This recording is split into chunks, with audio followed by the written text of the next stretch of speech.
Hello friends, welcome to Defence Matrix. तो एक latest news निकलकर सामने आ रही है ब्रह्मोस मिसाइल को लेकर, जिसके अंतर्गत इंडिकेशन मिल रहे हैं कि इस मिसाइल को बेचा जा सकता है यूएई को। और यहाँ पर यूनाइटेड अरब अमीरात्स के साथ डिटेल्ड डिस्कशन चल रहे हैं इन मिसाइल्स की सेल को लेकर। तो जैसे कि हम जानते हैं, यूएई और इंडिया द्वारा डिफेंस टाइज को मजबूत किया जा रहा है। कोऑपरेशन एग्रीमेंट भी यहाँ पर साइंड है, लेकिन ये एग्रीमेंट काफ़ी ज़्यादा डिफरेंट है पाकिस्तानी और सऊदी एग्रीमेंट के, जिसके अंतर्गत हम यूएई को अपनी खुद की इन्वेंट्री या फिर सोल्जर्स पैसों के बदले में नहीं दे रहे हैं, बल्कि यूएई को वेपन सप्लाई किए जाएंगे, ट्रेनिंग दी जाएगी, साथ में जॉइंट डेवलपमेंट भी कई इक्विपमेंट्स को लेकर होगा। तो जो बात चल रही है ये खाली ब्रह्मोस को लेकर ही नहीं चल रही है, बल्कि यहाँ पर आकाश तीर, आकाश एयर डिफेंस सिस्टम्स और दूसरे एयर डिफेंस सिस्टम्स को लेकर भी चर्चाएं चल रही है। तो ऑपरेशन सिंदूर में जो ब्रह्मोस और आकाश एयर डिफेंस सिस्टम्स की परफॉर्मेंस थी, उससे यूएई काफ़ी इम्प्रेस हुआ है और ऑप सिंदूर के जस्ट बाद ही ब्रह्मोस की जो सेल है ये काफ़ी स्पाइक करी है। 2 जगह हम ये बेच चुके हैं, वियतनाम से ऑलमोस्ट डील साइन होने वाली है और अब यूएई। तो जिस तरीके की सिचुएशन मिडल ईस्ट में क्रिएट हो गई है, उसको देखते हुए सऊदी अरेबिया और यूएई जैसी कंट्रीज़ जो हैं अपने डिफेंस को लेकर सीरियस हो गए हैं और कैपेबिलिटी बिल्डअप पर काम किया जा रहा है। सऊदी अरेबिया की अप्रोच यहाँ पर डिफरेंट रही है। वो खुद की डिफेंस कैपेबिलिटी को बिल्डअप करने के बजाय इसको इंपोर्ट करने पर विश्वास रख रहे हैं, और पाकिस्तान जैसी कंट्री ये उनको देने के लिए भी तैयार है, क्योंकि पैसे की वहाँ पर रिक्वायरमेंट है।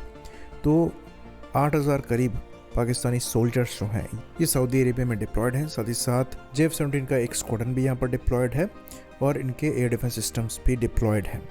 वहीं पर यूएई की अप्रोच थोड़ी डिफरेंट है। वो खुद की डिफेंस कैपेबिलिटी को बिल्डअप करने पर विश्वास रख रहे हैं और वहाँ पर जो कोलैबोरेशन हो रहा है वो इसी डायरेक्शन में है। तो ये चीज़ आपने देखा होगा कि हाल में जो यूएई द्वारा डिफेंस डील्स करी जा रही हैं उसमें काफ़ी डिमांड करी जा रही है पार्टनरशिप की और टेक्नोलॉजी शेयरिंग की। इवन वो रफाल एफआई के प्रोग्राम से इसलिए बाहर ही आए थे क्योंकि वहाँ पर जो टेक्नोलॉजी वो सीख कर रहे थे वो फ्रांस ने डिनाई कर दी थी। तो यूएई द्वारा कैपेबिलिटी बिल्डअप पर काम किया जा रहा है और वो इसको एज अ बिजनेस भी देख रहे हैं। इंडिया के साथ कोलैबोरेशन यहाँ पर सेंस इसलिए बनाता है क्योंकि दोनों कंट्रीज एक पेज पर हैं इस मामले में। हम भी अपनी डिफेंस कैपेबिलिटी को बिल्डअप कर रहे हैं, हमें भी फंड्स चाहिए ऐसे प्रोजेक्ट्स को अंडरटेक करने के लिए, और बहुत अच्छा मौका है खाली वेपन्स यूएई को ना बेचे जाएं बल्कि जॉइंट प्रोजेक्ट्स पर भी काम किया जाए। खैर, ये एक बड़ा मार्केट है जो कि इंडिया के लिए खुला है, और अगर यूएई यहाँ पर डिमांड करता है लाइसेंस मैन्युफैक्चरिंग भी, तो इंडिया को ये ऑफ़र करनी चाहिए। तो यूएई को ये चीज़ समझ में आ गई है कि उनको अपने वेपन सिस्टम्स को डाइवर्सिफाई करना पड़ेगा, क्योंकि जिस तरीके का सिनेरियो मिडिल ईस्ट में चल रहा है वो किसी पर भरोसा नहीं कर सकते। तो अगर वो एक ही कंट्री पर डिपेंडेंट हैं तो उनकी इस पाइपलाइन को कभी भी कट शॉर्ट किया जा सकता है। बाकी बात करें ब्रह्मोस सेल की, तो ब्रह्मोस को बेचने से पहले रशिया का भी अप्रूवल यहाँ पर चाहिए होगा, और लाइकली इसमें कोई परेशानी नहीं आएगी क्योंकि यूएई और रशिया के रिलेशन जो हैं वो अच्छे हैं।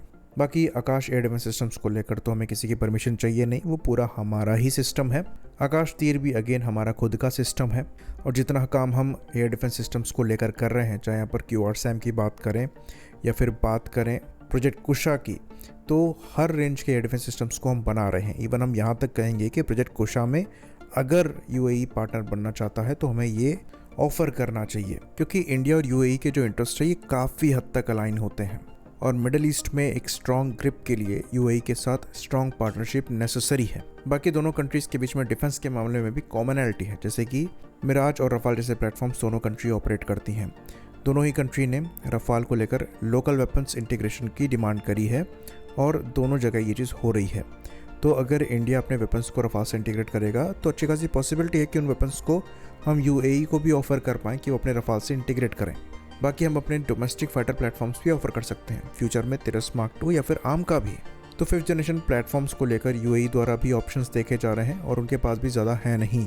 तो इवन आर्म का जैसे प्रोजेक्ट में भी यूएई का इंटरेस्ट हो सकता है। तो फिलहाल ज़्यादातर अपने डिफेंस रिक्वायरमेंट के लिए यूएई यूएस पर डिपेंड करती है, और इनके जो मैक्सिमम एयर डिफेंस सिस्टम्स हैं ये यूएस से ही आते हैं। तो थार्ड और पेट्रियट एयर डिफेंस सिस्टम्स का यहाँ पर इस्तेमाल किया जाता है, और हाल ही के कॉन्फ्लिक्ट में इनकी क्या परफॉर्मेंस थी ये सब हम जानते हैं। तो यहाँ पर कुछ डिफेंस एक्सपर्ट्स जानबूझ के दिखाने की कोशिश कर रहे हैं कि इन अमेरिकन सिस्टम्स के साथ जो आकाश है वो सही से यूज़ नहीं हो पाएगा, पर ये लोग ये चीज़ भूल जाते हैं कि ये स्टेप यूएई द्वारा इसलिए लिया जा रहा है क्योंकि हाल ही के कॉन्फ्लिक्ट में जो कि ईरान के साथ यूएस का हुआ था, उसमें इन सिस्टम्स की परफॉर्मेंस भी दिख गई थी, साथ में यूएस का सपोर्ट भी दिख गया था।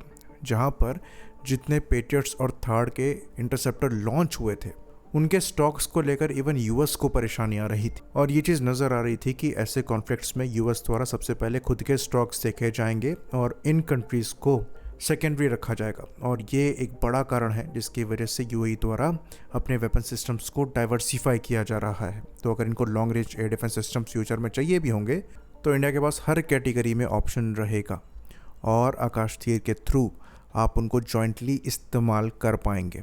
तो ये कोलैबोरेशन खाली शुरू हो रहा है, इसका फ्यूचर बहुत ब्राइट है। और यूएई जैसी जो कंट्री हैं ये छोटे मोटे ऑर्डर्स को लेकर आगे नहीं बढ़ रही हैं, क्योंकि ये कैपेबिलिटी बिल्डअप कर रहे हैं।